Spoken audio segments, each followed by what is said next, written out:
భద్రాద్రి కొత్తగూడెం జిల్లా మనుగురులో కవిత పర్యటించారు. ముందస్తు అనుమతి లేకపోవడంతో పోలీసులు ఆమెను అడ్డుకున్నారు. స్వల్ప తోపులాట తర్వాత సింగరేణి PKOC2 సందర్శించాడు. అలాగే సింగరేణి పట్ల ప్రభుత్వం వ్యవహరిస్తున్న తీరుపై ఆమె ఘాటుగానే స్పందించారు. డిపెండెంట్ ఉద్యోగుల భర్తీ కోసం మెడికల్ బోర్డు ఏర్పాటు చేయాల్సిందిగా కవిత డిమాండ్ చేశారు. డిపెండెంట్ ఉద్యోగాలు సింగరేణి కార్మికుల హక్కు అన్నారు. అలియాస్ పేర్లు ఉన్న వారి నుంచి అఫిడవిట్లు తీసుకొని పేర్లు మార్చాలన్నారు. సింగరేణిలో 3000 ఉద్యోగాల భర్తీ కోసం నోటిఫికేషన్ విడుదల చేయాల్సిందిగా డిమాండ్ చేశారు. నెలకు 2 సార్లు మెడికల్ బోర్డు నిర్వహించాలని, 20వ తేదీలోపు డిపెండెంట్ ఉద్యోగాలపై ప్రభుత్వం స్పష్టత ఇస్తే దీక్ష విరమణ చేస్తామని తెలియజేశారు.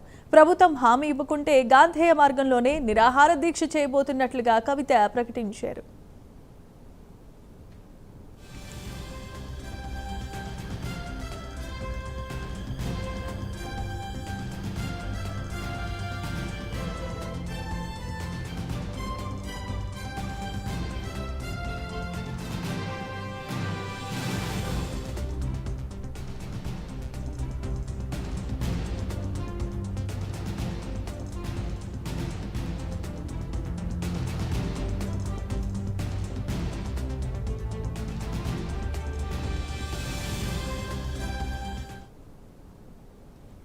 అన్నం పెడుతున్నటువంటి సంస్థ సింగరేణి.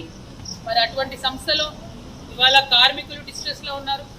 కార్మికుల చేత ఈ యొక్క మొత్తం కోల్ ఎక్స్ట్రాక్షన్ పనిని వాళ్ళని ఇన్స్పైర్ చేసి చేసేటటువంటి ఆఫీసర్స్ కూడా ఇవాళ మరి ఇబ్బందులలో ఉన్నారు. ప్రత్యేకించి ఆఫీసర్లకు రావాల్సినటువంటి PRP బకాయిలు ఏవైతే ఉంటాయో అవి ప్రభుత్వం తక్షణమే వారికి చెల్లించాలి.